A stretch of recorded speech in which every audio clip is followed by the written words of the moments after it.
दोस्तों नमस्कार। आशा है कि आप अच्छे होंगे। मैं हूं विजय कुमार पाल या विजय कुमार। मेरी लिखी नई किताब पैनोरमा ऑफ इंडियन डेमोक्रेसी, किस तरह से इंडियन डेमोक्रेसी का मजाक बनाया जा रहा है पॉलिटिकल संस्थाओं द्वारा, सुप्रीम कोर्ट द्वारा, क्योंकि जजों का न सिलेक्शन है न इलेक्शन है, कॉलेजियम सिस्टम चल रहा है। खैर, आज का हमारा विषय ये नहीं है। आज का विषय हमारा ये है कि जो मुस्लिम उम्मा है, जो मुस्लिम जमात है, जो इनके ऑर्गेनाइजेशन ऑफ इस्लामिक कंट्री है, जो कि 57 देशों का समूह है, उसमें करीब 46 देश ऐसे हैं जो मुस्लिम मेजॉरिटी के हैं। बाकी 7 देश मुस्लिम मेजॉरिटी के नहीं हैं, जिसमें फ़िलीपीन भी शामिल है, जहाँ मुसलमान बहुत ही कम है। तो ये कहना कि 57 देश इस्लामिक है, ये एक झूठ होगा। भारत भी उसका मेंबर बन सकता है, जहाँ जहाँ मुसलमान रह रहे हैं वो मेंबर बन सकते हैं। तो ये जो इस्लामिक जगत है वो विक्टिम कार्ड खेलने में बड़ा आगे है। जब इज़राइल में इन्होंने अटैक किया, हमास ने अटैक किया, उनकी लड़कियों के साथ बलात्कार किया, उनको नंगा किया, किस तरह से उनके साथ गैर जिम्मेदाराना हरकत की। यद्यपि ये गैर जिम्मेदाराना हरकत इस्लाम का एक अभिन्न अंग है, ये कोई नई बात नहीं है। क्योंकि मोहम्मद साहब ने, जो इनके प्यारे पैगंबर हैं, जिसको सल्लल्लाहु अलैहि वसल्लम ने जाने क्या क्या कहते हैं हज़रत, वो भी इसी तरह की हरकतें किया करते थे। इसी तरह औरतों की बेइज्जती करवाते थे और किया करते थे, और औरतों के कत्ल भी किया करते थे। किरफा को मोहम्मद ने बीच में से चिरवा दिया, दोनों विपरीत दिशाओं में ऊँटों से उसके दोनों पैर बांध दिए और वो मारी गई। उसका कोई कसूर नहीं था। और ये मौलाना कहते हैं कि मोहम्मद बड़े दयालु थे, औरतों पर हाथ उठाने को मना करते थे। दूसरी औरत जो मोहम्मद ने मरवाई वो असवा बिन्त मरवान थी। उसका भी मोहम्मद ने इसलिए कत्ल करा दिया कि वो खिलाफ में कविताएं लिखती थी, मोहम्मद के लूट से परेशान थी पूरी दुनिया। उसका भी इन्होंने कत्ल करा दिया एक अंधे व्यक्ति द्वारा, जो कि इसके पति के कबीले का था, मरवा दिया। और बोले मोहम्मद कि उसके लिए 2 बकरियां भी नहीं रोएंगी। तो ये इज्जत थी मोहम्मद की नज़रों में गैर मुस्लिमों की, और औरत को आधी बुद्धि वाला भी कहा गया है इस्लाम में। तो वो ही इज्जत इन्होंने इज्जत फराम की, इज्जत दी किसको दी? जो इजरायली यहूदी महिलाएं थीं, उनके साथ बलात्कार किए हमास ने। और मज़े की बात है कि जितने इस्लामिक कंट्री हैं, यूनाइटेड अरब अमीरात, सऊदी अरब, मुझे नहीं लगता ये फ़िलिस्तीन वालों को मदद नहीं भेजते, ज़रूर भेजते हैं। और जो बोलते हैं कि हमास आतंकवादी संगठन है, हमास वहाँ एक पॉलिटिकल ताकत है। फ़िलिस्तीन में जो गाज़ा पट्टी है वहाँ हमास की गवर्नमेंट थी, मतलब इन्हीं फ़िलिस्तीनियों ने हमास वालों को जिताया था। तो इसमें कहने में कोई हमें गुरेज नहीं है। अगर हर व्यक्ति जो मुसलमान है, जो सच्चा मुसलमान है और इस्लाम पर चलता है, 5 वक्त की नमाज़ पढ़कर 48 बार गैर मुस्लिमों को गाली देता है और ऐसी ऐसी आयतें कुरान में पढ़ता है जो कत्ल करने की हैं, तो उनसे ज़्यादा अच्छे की उम्मीद नहीं की जा सकती। और ये सारी चीज़ें आतंकवाद में आती हैं। तो जो इस्लामिक आतंकवाद है, कोई इस्लामोफोबिया नहीं है, ये वास्तविकता है, ये सच्चाई है, हमें इसको स्वीकार करना पड़ेगा। अब कुरान की आयतों को पढ़ कर जब ये मुस्लिम भाई हमारे गैर मुस्लिमों को कत्ल करते हैं, तो ये कहते हैं कि अल्लाह की रजा है, ये अल्लाह की इच्छा है। लेकिन जब रिसेंटमेंट में बदला लेते हैं और अल्लाह के बंदों को आतंकवादियों के रूप में उनको मार दिया जाता है, तो ये कहते हैं कि मुसलमानों पर जुर्म हो रहा है। भाई, ये कैसा जुर्म है मुसलमानों पर? आप भारत में आतंकवादी भेजोगे, आप हूती के आतंकवादी इज़राइल पर अटैक करेंगे, अमेरिका पर अटैक करेंगे, और उन देशों में जहाँ ईसाई बहुमत में है वहाँ जाएंगे, गंद फैलाएंगे, उनकी औरतों के साथ बलात्कार करेंगे, उनकी औरतों को किडनैप करेंगे। ऐसे ग्रूमिंग गैंग फ्रांस, ब्रिटेन और इटली में, स्वीडन में हो गए हैं, क्योंकि इस्लाम में गैर मुस्लिम की औरत, उसको लूट कर उसके साथ बलात्कार करना जायज़ है। तो ये इस चीज़ को नहीं देखेंगे, इस्लाम में रिफॉर्म करने की बात नहीं करेंगे। जब कोई रिसेंटमेंट में बदला लेगा और बड़ी अच्छी तरह बदला लेगा तो ये रोने लगते हैं, ये चीखने लगते हैं, चिल्लाने लगते हैं कि ये लोग हमारे मुसलमानों के साथ ज्यादती हो रही है। भाई मुसलमानों के पास तो अल्लाह है और किसी के पास तो अल्लाह भी नहीं है। तो तुम्हारा अल्लाह जब सर्वशक्तिशाली है तो वो आप पे ज्यादती क्यों होने दे रहा है? ये कभी सोचा आपने? कभी नहीं सोचेंगे, क्योंकि पूरी कौम का ब्रेन वॉश इस तरह कर दिया गया है, इनको ऐसे गहरे अंधे कुएं में डाल दिया गया है जहाँ से ये निकल ही नहीं सकते। हमने कितनी बार बताया है कि ये जो पैगंबर मोहम्मद का चलाया हुआ जो आइडियोलॉजी है, विचारधारा है, ये मानवता के हित में नहीं है। इस्लाम मानवता विरोधी कार्यों में संलिप्त है और इसके मानने वाले भी यही करते हैं, क्योंकि उनको तरबियत, उनको शिक्षा ही ऐसी मिली है जिसमें पूरी दुनिया इस्लाम का जो पूरा जो बेस है वो नफ़रत पर टिका हुआ है।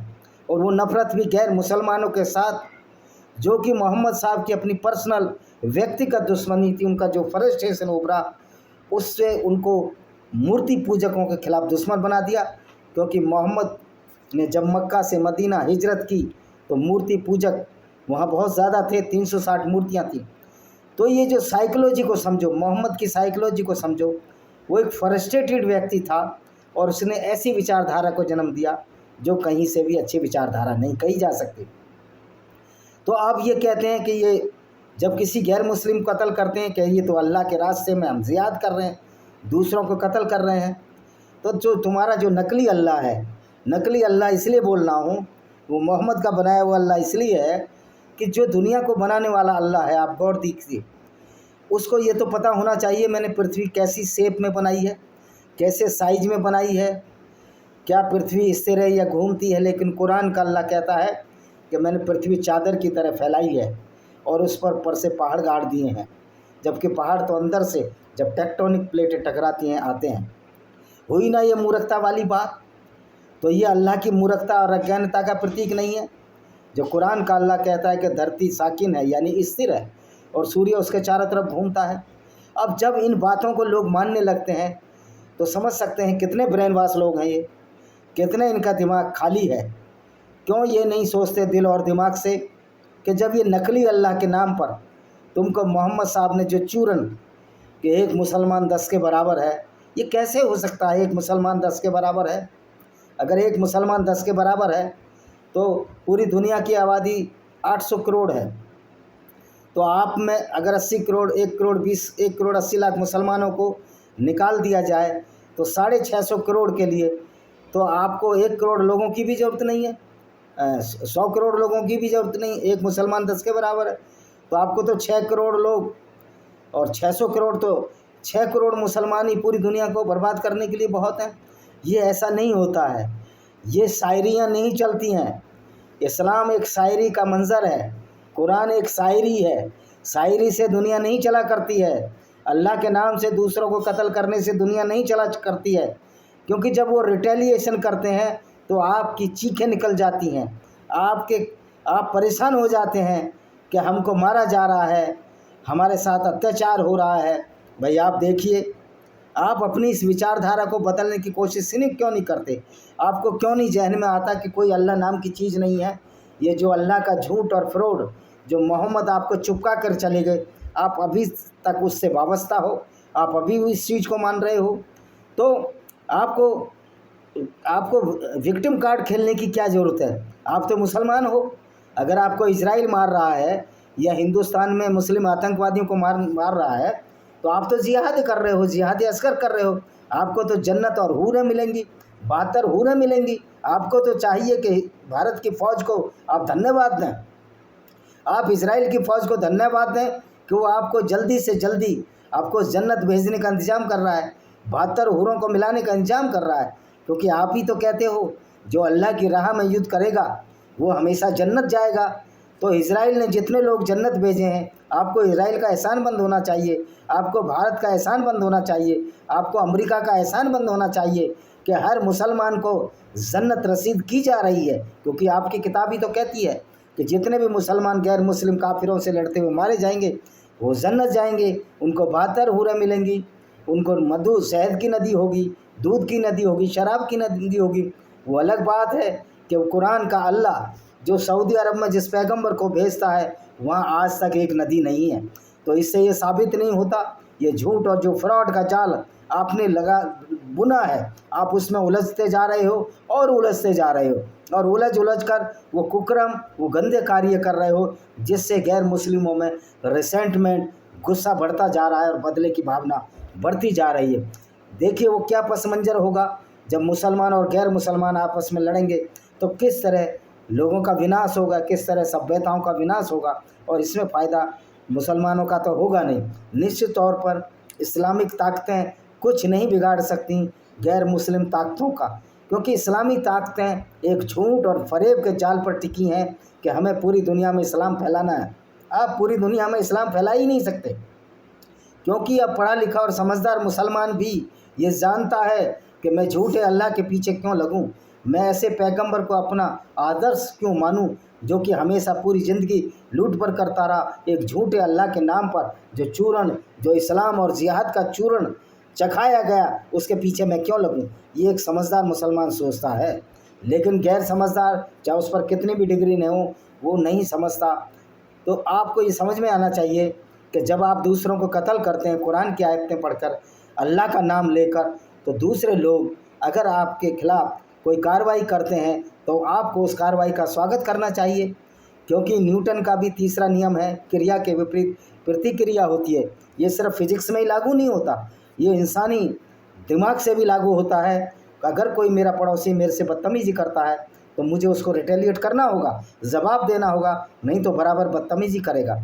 ये तो शुक्र मनाओ गैर मुस्लिम काफिरों का और भारत में ख़ास तौर पर हिंदुओं का, जो इतने सहिष्णु हैं, जो इतने डेमोक्रेटिक हैं, जो इतने सेकुलर हैं, जिन्होंने कभी भी तुम्हारी इस बहसियत और दरिंदगी को सहन किया।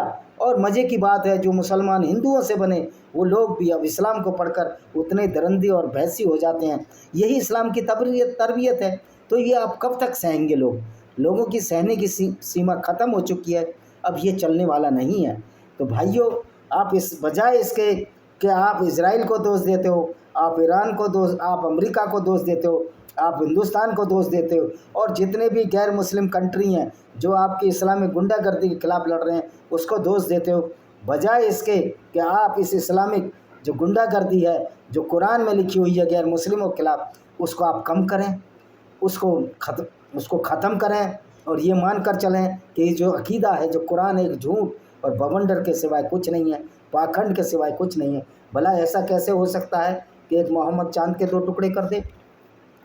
तो तुम इसी मुगालते में रह रहकर कुरान को सच्चा मानकर लोगों के खिलाफ़ जो कार्रवाइयाँ करते हैं, जो कि इंसानियत के खिलाफ़ होती हैं, बरखिलाफ़ होती हैं, मानवता के बरखिलाफ़ होती हैं, औरतों की भी बेहुरमती जो करती हैं, कुरान की आयतें और कुरान के मानने वाले इस्लाम में जो ये हैं, उनकी हदीसों में आपकी में साफ साफ वर्णन है कि गैर मुस्लिम स्त्रियों को लूट कर उनको मलिकाई मन, लौंडी बांदी बनाना एक बड़ा पुनीत और पुनीत कार्य है। सोचो यही काम अगर गैर मुस्लिम तुम्हारे साथ करें, तुम्हारी औरतों के साथ भी ये कहें कि मलिकाई अमीन बनाना, लौंडी बांदी बनाना, अगर वो औरत मुसलमान हो तो ये बड़ा पुनीत कार्य है और उससे स्वर्ग मिलेगा, जन्नत मिलेगी।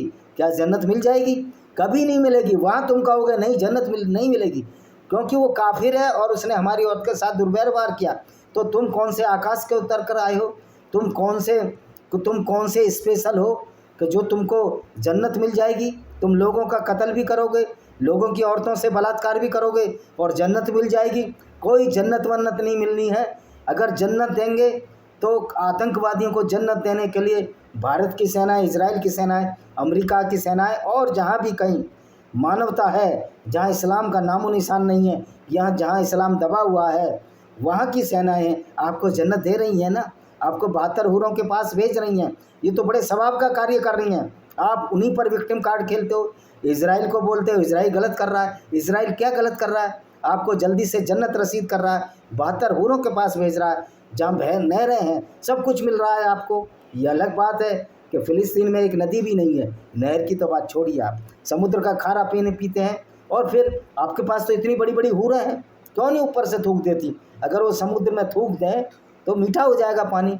तो ये सब मूर्खताओं से दुनिया नहीं चला करती। और विक्टिम कार्ड खेलना छोड़ो, छोड़ो। इस्लाम में अगर आप सुधार नहीं करोगे तो आपके साथ इसी तरह का, क्योंकि कोई भी कौम इस्लाम की गुंडागर्दी के सामने सरेंडर नहीं करना चाहती, इस्लाम के आतंकवादियों के हाथों मरना नहीं चाहती। आप आतंकवादी भेजते रहेंगे और पीतल की गोलियां, कारतूस आपको जन्नत जन्नत रसीद करते रहेंगे, जो आपके ख्यालों में है, ख्वाबों में है। वैसे तो ना कोई जन्नत होती है, ना कोई जहन्नुम होता है। ये सब मोहम्मद ने जो आपको चूरन छटाया जिहाद असगर नाम का, और एक मुसलमान 10 के बराबर होता है, जिसमें शाहरुख खान भी लता मंगेशकर के सबके आसपास थू थू कर रहा है कि थू थू करने से जिन भाग जाते हैं, और वो आमिर खान नंगा होकर, इमरान खान नंगा होकर उस हज करने जाता है, जो कभी मकबरा, जो कभी काबा इनका था ही नहीं, वो तो गैर मुस्लिमों का काबा था। तो लूट के माल पर तुमने 1400 साल ऐश कर ली, अब ये लूट का माल हो नहीं जाएगा। वैसे भी इस्लाम तो कहता ही है कि लूट का माल माल गनीमत है, ये अल्लाह का माल है, और 20% हिस्सा इसमें पैगंबर का होता था, 20% लूटने वालों का होता था। तो ये लुटेरी आइडियोलॉजी, आप किताब पढ़कर लूटोगे, औरतों के साथ बलात्कार करोगे, तो आपको क्या यूं ही छोड़ दिया जाएगा? क्रिया की विपरीत प्रतिक्रिया होती है। शुरुआत आपने की है, क्योंकि आपकी किताब में 14 साल पहले से ये जो इस्लामिक गुंडागर्दी और डिक्टेटरशिप चली आई है, उसका रिसेंटमेंट में जवाब देना भी चाहिए। जिंदा कौमों को जवाब देना चाहिए, न सिर्फ इजराइल को देना चाहिए, न सिर्फ इंडिया को देना चाहिए, न सिर्फ अमेरिका को देना चाहिए, बल्कि हर वो व्यक्ति जो इस इंसानियत के दुश्मन आइडियोलॉजी, जिसको कि इस्लाम कहते हैं, और जो इस्लाम को काफिर कहता है, हमको बेइज्जत करता है, हमको नीच कहता है, जानवरों जैसा कहता है, इसके खिलाफ लड़ना हर गैर मुस्लिम का फ़र्ज है, या हर उस आदमी का फ़र्ज है जो मानवता के लिए अपनी जान दे रहा है। अब जान देने का वक्त नहीं है, अब जान लेने का वक्त है ऐसे आतंकवादियों को, जो कि हमारी जान लेने के लिए 24 आवर सोचते रहते हैं। अभी वहाँ नाइजीरिया में ईसाइयों का कत्लेआम किया जा रहा है, हिंदुओं का कत्लेआम भारत में हुआ, पारसियों को जड़ से ख़त्म कर दिया गया, और इसके बारे में बात भी ना करें। भाई ये क्या ब्लास्फेमी है? ब्लास्फेमी तुम कर रहे हो, तुम्हारा इस्लाम कर रहा है, जो हमको गंदा कह रहा है, नजस कह रहा है, पोटी कह रहा है। अगर थोड़ा से भी दम हम गैरत हो गैर मुस्लिमों में, तो ये कुरान पर तो बैन लग जाना चाहिए, इसके खिलाफ आंदोलन होने चाहिए। इन कुरानों को, कुरान की पढ़ाई करो ना, अगर तुम में दम है, तुम्हारे कंचों में पानी है इंडिया के मौलवियों, तो कुरान की पढ़ाई हिंदुओं को पढ़ाओ, तजुर्बे से पढ़ाओ, उनको अरबी सिखाओ। तुम्हारा सारा सिराजा एक दिन में बिखर जाएगा कि किस तरह इस्लाम सिर्फ और सिर्फ एक गुंडागर्दी और डिक्टेटरशिप है, दादागिरी है। ये दादागिरी अब नहीं चलने दी जाएगी, क्योंकि हमें भी अपना अस्तित्व चाहिए, हमें भी जिंदा रहना है, गैर मुस्लिमों को भी जिंदा रहना है।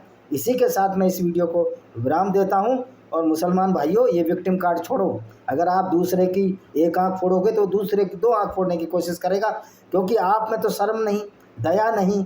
झूठ बोल करके अल्लाह बड़ा दयावान है, लेकिन लोगों को कत्ल करा रहा है गैर मुस्लिम को। यानी झूठ और पाखंड, मोहम्मद बड़ा दयावान है, लेकिन औरतों को कत्ल करा दिया, औरतों को बांदी बनाया, बाजारों में बेच दिया। अगर ऐसी दयावानी है तो ये लानत है तुमको ऐसी दयावानी पर और इस विचारधारा को मानने वाले लोगों पर, जो कि आज पूरी दुनिया के लिए पनौती बन गए हैं, पूरी दुनिया के लिए एक बोझ बन गए हैं। इस आइडियोलॉजी, इस्लामिक आतंकवाद के खिलाफ हमें खुले हाथ से लड़ना होगा, कंधे से कंधा मिलाकर लड़ना होगा, क्योंकि अगर आप नहीं लड़ेंगे तो ये प्रॉब्लम बहुत बढ़ने वाली है। आप उस चीज़ का अंदाज़ा नहीं लगा रहे हैं, वो प्रॉब्लम इतनी बढ़ जाएगी, फिर तीसरा विश्व युद्ध होगा और उसमें परमाणु बम चलेंगे। तो इससे पहले कि बेहतर ही है कि कुरान में सुधार कर लिया जाए, क्योंकि तुम्हें अल्लाह बचाने वाला नहीं है, अल्लाह है ही नहीं, ना कोई मोहम्मद बचाने आ रहा है, ना कोई अबू हुरैरा गजवा हिंद के लिए आ रहा है। इन सब मूर्खताओं में जैद हामिद जैसे लोगों, तुम जैसे मूर्खों की वजह से आज पूरी मुसलमान कौम बदनाम है। कुरान की वजह से आज पूरी मुसलमान कौम बदनाम है। मोहम्मद के क्रियाकलाप की वजह से आज पूरी कौम बदनाम है। कुरान की आयतों की वजह से, जो कि पढ़ कर हम देख रहे हैं, पूरा मुस्लिम जगत बदनाम है। इसलिए बजाय इसके कि आप इजराइल को दोष दो, अमेरिका को दोष दो, या इंडिया को, या किसी और गैर मुस्लिम फौज को दोष दो, पहले अपने गिरबान में झांको कि तुम दूसरों को लूट सकते हो, तुम दूसरों की औरतों के साथ बलात्कार कर सकते हो, और वो तुम्हारी पूजा करेंगे, तुम्हारे अल्लाह को मानेंगे, उसको गुलदस्ते भेजेंगे। अल्लाह तो है ही नहीं, गुलदस्ते किसको भेजेंगे? और मोहम्मद की इज्जत करेंगे। ये सवरता बेवकूफ़ी भरी आपकी सोच है। कोई इज्जत नहीं करता अपने कातिलों को, कोई इस विचारधारा को सिर पैरों पर इज्जत नहीं, और जो इज्जत करते हैं इस्लाम की, जो गैर मुस्लिम है, उनसे बड़े कोई मूर्ख नहीं। और ऐसे मूर्खों की वजह से आज तक इस्लाम टिका हुआ है, क्योंकि घर का भेदी लंका ढाबे, और ऐसे बहुत लोग हैं। ये वामपंथी इतिहासकार भी इसी तरह के लोग हैं। इरफान हबीबी जैसा जो पक्का मुसलमान है, वो वामपंथी कैसे हो सकता है? उसने इतिहास लिखा, अकबर को महान बताया, जबकि अकबर 500 गाय, काली गाय को कटवाया, पुजारियों को कटवाया, 45,000 आदमी उसने चित्तौड़गढ़ में मरवा दिए जो सैनिक नहीं थे। तो ये सारे के सारे जो इस्लाम को मानते हैं, इनकी विचारधारा तो आतंकवादी है ही। कि भले ही वो ये काम ना कर पाए कानून के डर से या गैर मुस्लिमों की मेजोरिटी के डर से।